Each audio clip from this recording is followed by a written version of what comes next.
yakni surah Al-Humazah. Surah Al-Humazah ini maksudnya mengumpat ataupun memerli pun boleh juga. Boleh juga mencaci, boleh juga. Ya. So, dia lebih kepada merendah-rendahkan ataupun membuka aib orang lain. Itu maksud Al-Humazah. Oleh sebab itu kita pergi kepada pengenalan surah Al-Humazah. Kalau kita melihat kepada pengenalan surah ini, para ulama sepakat bahawasanya surah Al-Humazah ini merupakan surah Makkiyah, yakni surah yang diturunkan di Mekah, yang diturunkan kepada Nabi sallallahu alaihi wasallam sebelum Nabi berhijrah ke kota Madinah. Dan pokok pembicaraan surah ini adalah berkaitan tentang cercaan dan ancaman bagi orang-orang yang suka mengumpat dan mencela. Sebab itu, oleh kerana itu, surah ini dibuka dengan firman Allah, Wailun, bermaksud celaka lah. Wailun ataupun wailun, yang bermaksud celaka.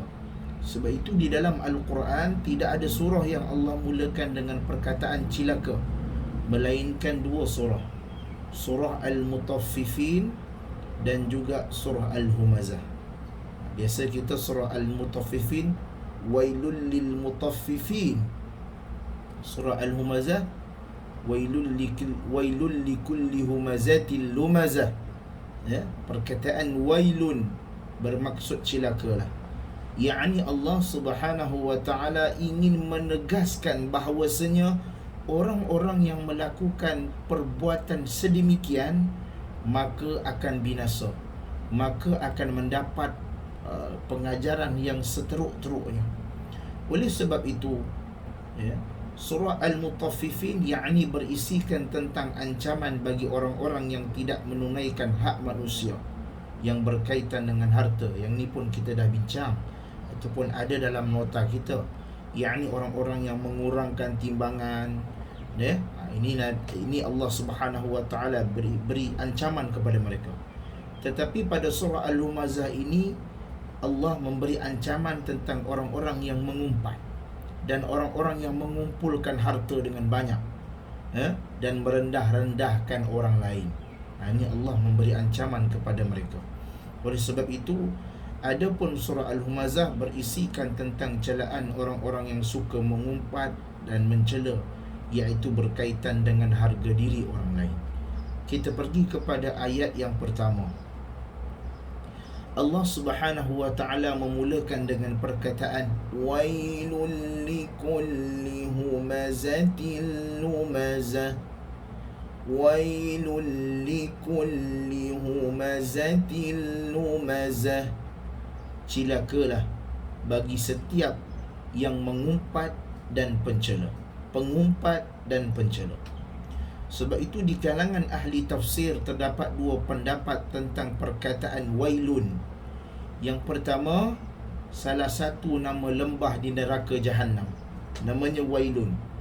Pendapat yang kedua, yakni celaan ataupun Allah memberi kecelakaan secara umum, yang bermakna celaka lah, ya. Apapun perkataan wailun ini merupakan satu perkataan yang merujuk kepada amaran yang keras yang Allah berikan kepada orang-orang yang mengumpat dan orang-orang yang pencela. Al-Imam Al-Qurtubi, di dalam tafsir Al-Imam Al-Qurtubi menyatakan bahawasanya kata wailun kembali kepada tiga pemaknaan. Ada tiga makna dalam perkataan wailun. Yang pertama, al-khizyu, yang bermaksud kehinaan. Yang kedua, al-azab, yang bermaksud azab. Dan yang ketiga, al-halakah, al-halakah, yang bererti kebinasaan. Ada tiga makna dalam perkataan wailun. Bila dia kata wailun bermaksud hina, yakni Allah menghinakan orang yang mengumpat dan pencela.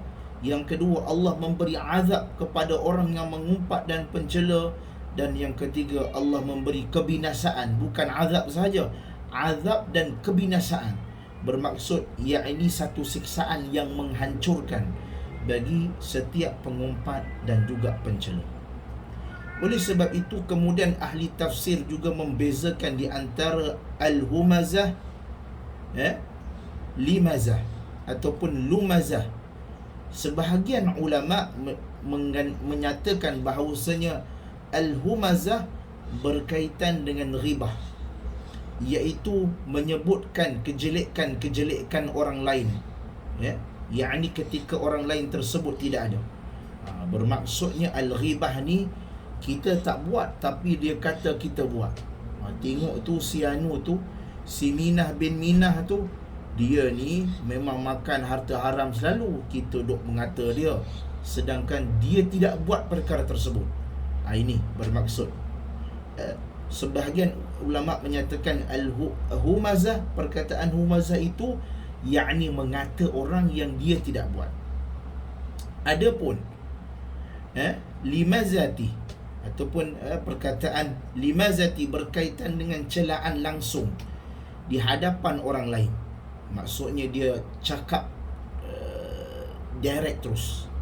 Alah, kau ni bukan pandai pun, kau ni bodoh je. Begitu. Alah, kau ni bukan buat kerja bagus pun, kau tak buat kerja bagus. Biasanya.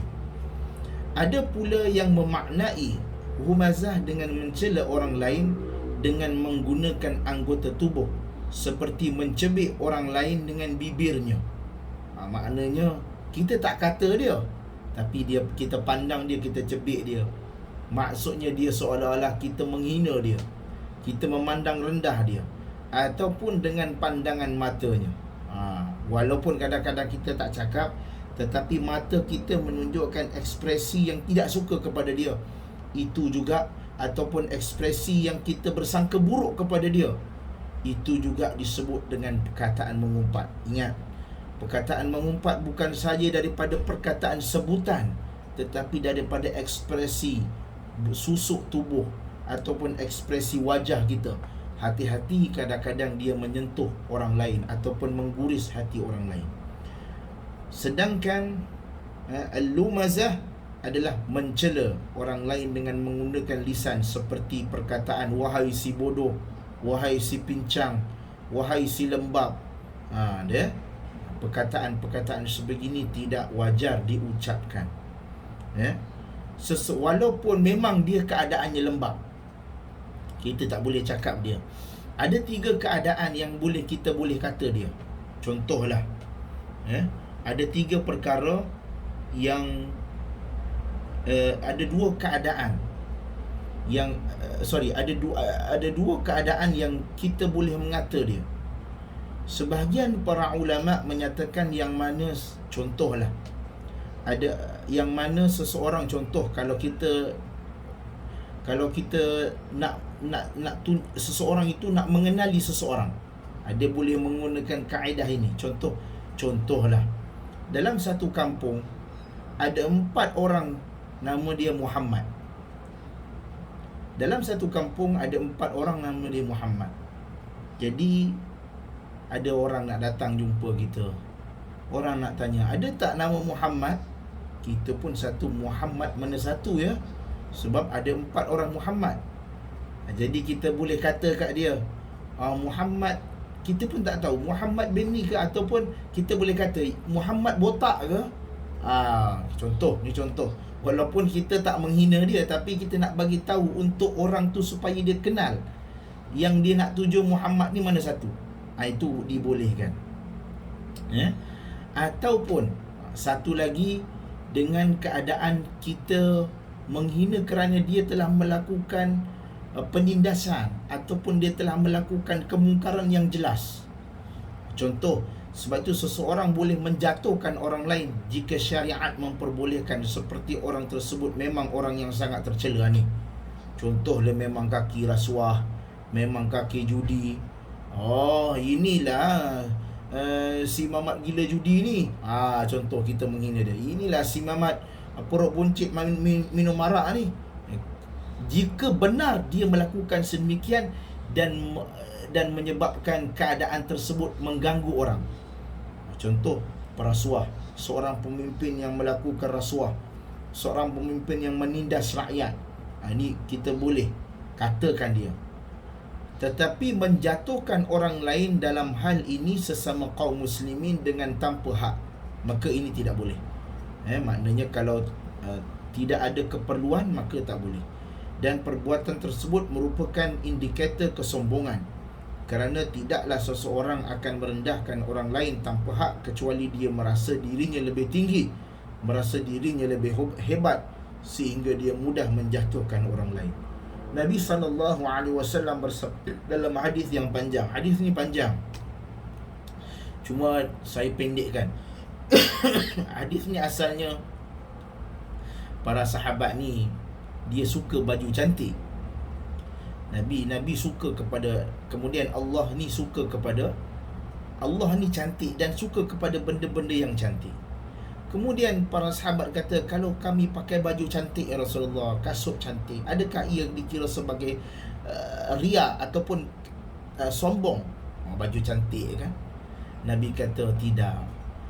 Al-kibru batarul haqq. Nabi kata sombong ini adalah sikap yang menolak kebenaran, wa ghamtun nas, dan meremehkan manusia. Itu maksud sombong. Kalau kita nak pakai baju cantik, itu bukan sombong. Kita nak pakai kasut cantik, itu keperluan. Kalau ada baju, kalau ada duit lebih, pergi belilah pakaian baru. Sebab Allah suka kepada kecantikan. Nak Ramadan ni kan, biasa saya kalau Ramadan ni saya akan belanjakan sedikit duit untuk beli jubah. Kerana Ramadan ni seperti mana hari raya bagi imam-imam ni.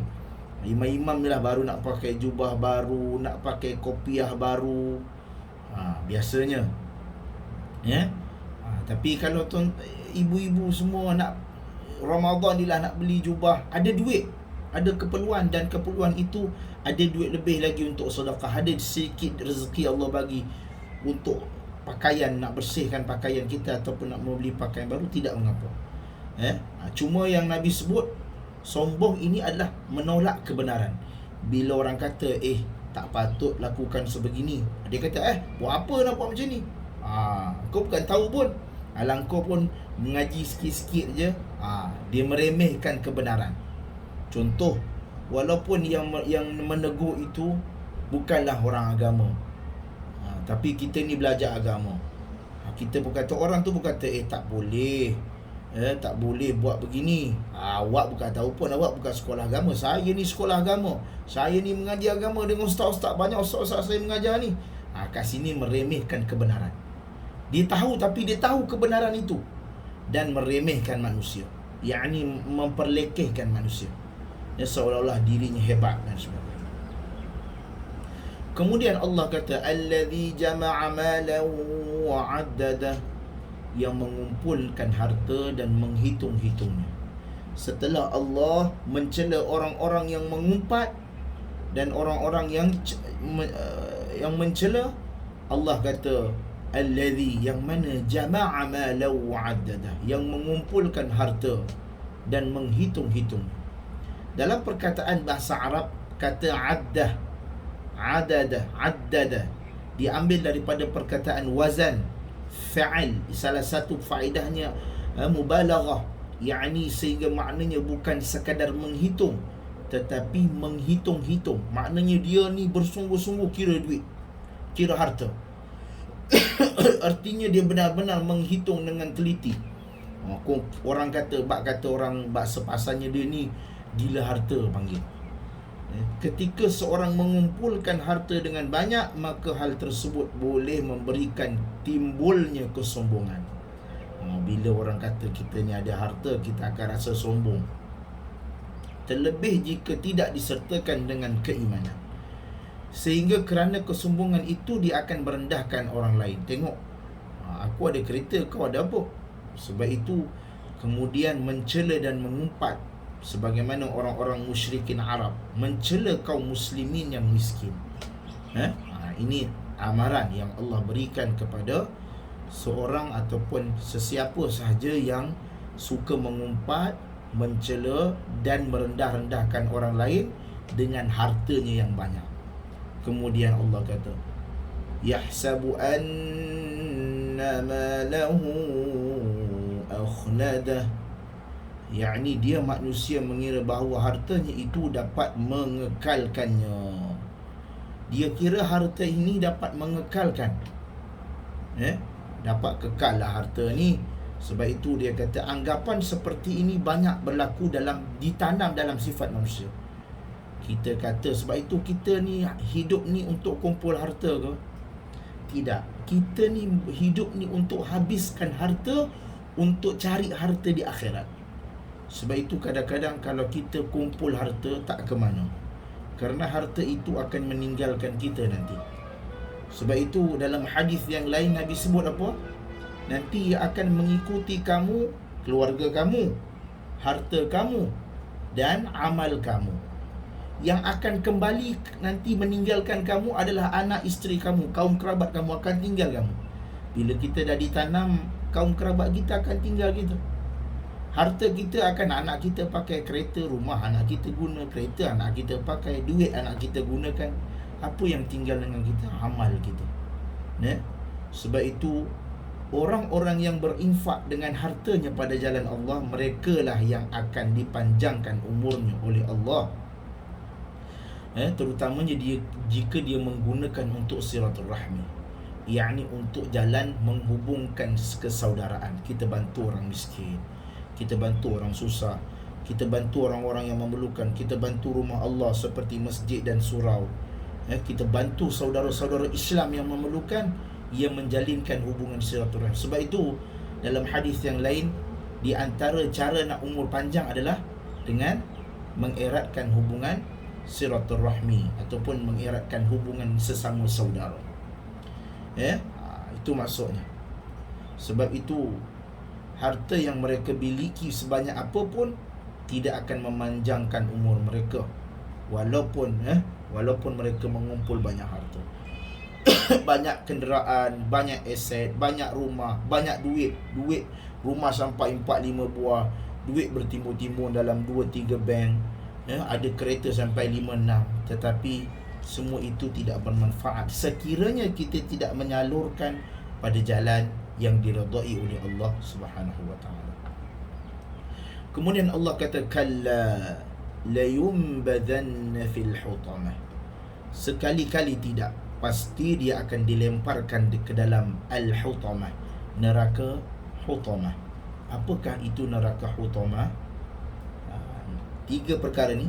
Yang orang yang mengumpul harta, orang yang suka kumpul hitung-hitung harta dia, orang yang suka mengumpat dan mencela ini, Allah campakkan ke dalam neraka hutamah. Allah membantah dengan anggapan bahawasanya mereka ini benar-benar orang yang hartanya banyak akan panjang umur. Tapi Allah kata tidak, kamu tidak akan panjang umur, kamu tidak akan selamat. Kalla, tidak sekali-kali. Kamu akan dilemparkan ke dalam neraka hutamah. Apakah neraka hutamah? Allah sebut, wa ma adraka mal hutamah. Kamu tahukah apa itu hutamah? Allah tanya lagi sekali, seolah-olah Allah memberi penekanan bahawa ni neraka untuk kamu ni. Kamu kenal tak? Contoh macam kita ni, ayah nak belikan kamu baju Brazil. Kamu tahu tak baju Brazil tu berapa harganya? Kamu tahu baju Brazil tu apa perkataan Brazil? Seolah-olah kita nak bagi tahu pentingnya ataupun benda itu sangat mustahak. Sebab itu Allah kata, kamu tahu tak apa itu hutamah? Yang kamu nak masuk nanti ni, kamu ingat dia macam hutamah ni bukan neraka yang biasa-biasa. Sebab itu di antara nama-nama neraka adalah hutamah. Kata hutamah tidak dijumpai di dalam Al-Quran kecuali pada surah Al-Humazah. Sehingga surah Al-Humazah ini kadang-kadang disebut dengan surah Al-Hutamah. Perkataan Al-Hutamah diambil daripada At-Tahtim dalam bahasa Arab yang bermakna menghancurkan. Api neraka apabila dia mengenai penghuni neraka, maka tidak ada yang terkecuali daripada anggota tubuh penghuni neraka tersebut. Kesemuanya akan dibakar sehingga organ-organ dalaman hancur apabila masuk ke dalam neraka hutamah. Allah sebut narullahil muqadah. yakni api azab Allah yang dinyalakan. Sebab itu Allah menyatakan narullah. Allah tak sebut narul muqadah, api neraka yang dinyalakan. Allah sebut api Allah, yakni Allah empunya kuasa terhadap neraka itu. Sebab itu ketika api tersebut disandarkan kepada Allah, maka itu menunjukkan bahawa api tersebut bukanlah api biasa, tetapi api yang sangat mengerikan.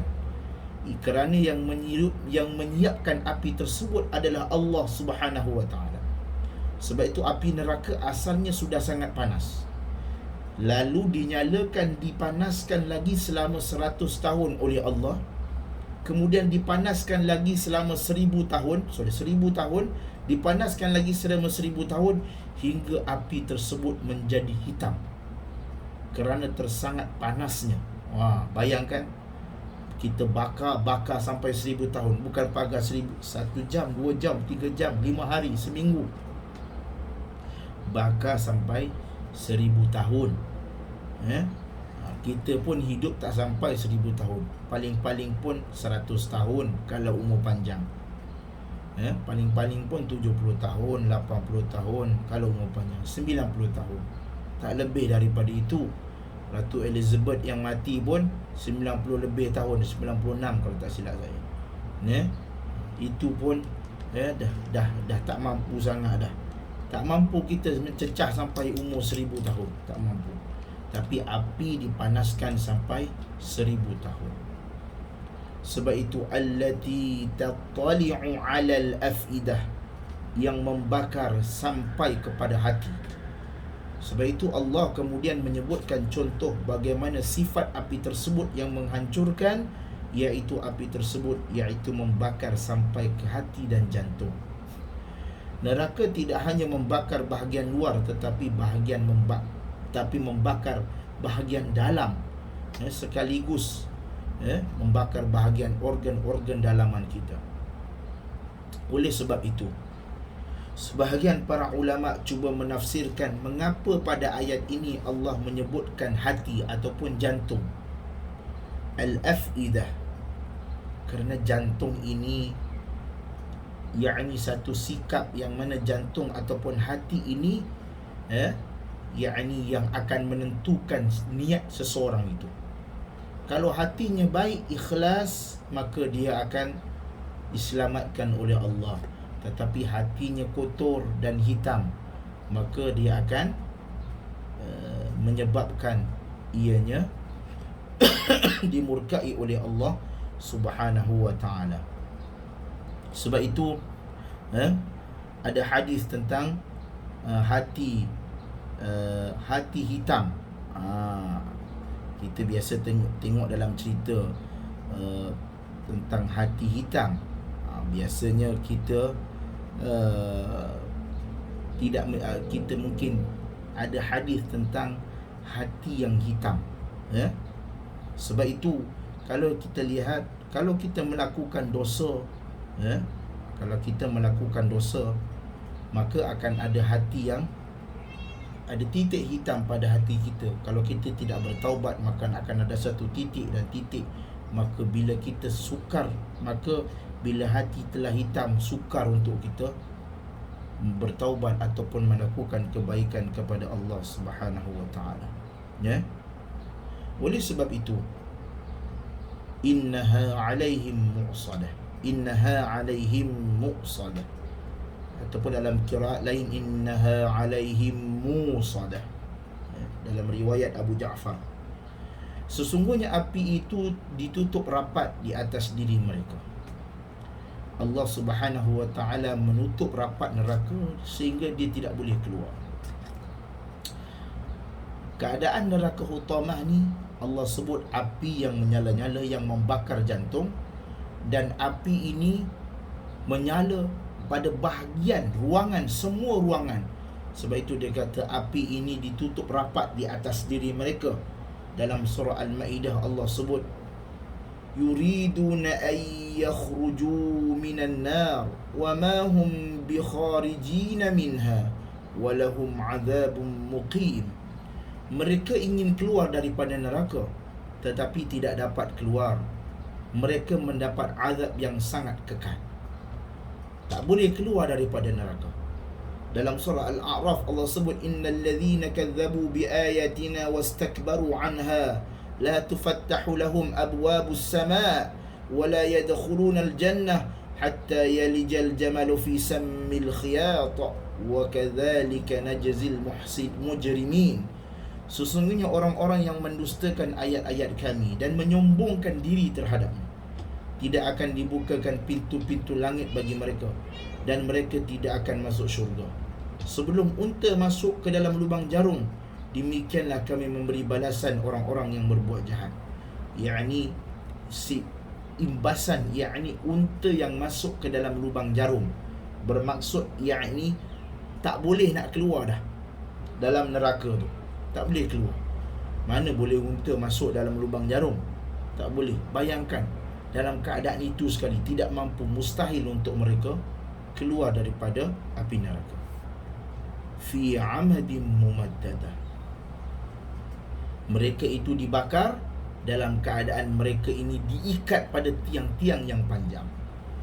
Ada dua pandangan di kalangan para ulama tentang maksud daripada mumaddadah ini. Yang pertama, tiang-tiang yang dipanjangkan. Pendapat pertama bermaksud adalah setelah neraka jahanam ditutup, maka Allah akan mendatangkan tiang-tiang yang panjang untuk menutup neraka agar neraka tersebut seakan-akan semakin sulit untuk dibuka. Bila dah tutup, dia buat palang ataupun tiang supaya tak boleh buka lah. Itu bahagian pertama. Pendapat yang kedua, sebahagian ulama lain menyatakan maksudnya orang-orang kafir yang masuk neraka jahanam akan dibakar dalam keadaan dililit dengan besi panjang di tangan dan kaki mereka. Mereka disandarkan ke tiang dan akan diikat, bakar. Macam istilahnya ayam panggang. Tahu ayam panggang? Kan dicucuk ayam panggang tu kat tiang, dia golek lah. Begitulah, lebih dahsyat daripada itu. Itu api ayam panggang ni bara api, tapi ini api betul yang mana membakar, menghancurkan. Kemudian kan kita sudah belajar bagaimana di neraka mereka tidak ada rehat. Bila dah hancur, tumbuh kulit baru, bakar lagi, tumbuh kulit baru, abadan abada, selama-lamanya. Wal'iyadu billah. Sangat dahsyat neraka. Mudah-mudahan kita tidak dimasukkan ke dalam neraka, walaupun hanya sentuhan sahaja. Wal'iyadu billah. Sebab itu kita ni kalau boleh sehari-hari doa bila nak masuk. Bila doa ni, doa yang paling ringan apa dia ataupun yang paling ringan, Rabbana atina fid dunya hasanah wa fil akhirati hasanah wa qina azabannar. Ya Allah, ya Tuhan kami, Rabbana atina fid dunya hasanah, berilah kami kebaikan di dunia. Kebaikan ni maksudnya sihat, apa saja kebaikan, rezeki yang baik, anak yang baik, keluarga yang baik, kesihatan yang baik, apa saja yang baik. Wal akhirah, dan juga kebaikan di akhirat, yakni maksudnya syurga. Wa qina azabannar, dan jauhkan kami daripada azab api neraka. Jauhkan. Jangan masukkan, jauhkan, kalau boleh jauhkan. Kerana api neraka ni dekat sahaja pun sudah terasa bahangnya. Wal'iyadu billah.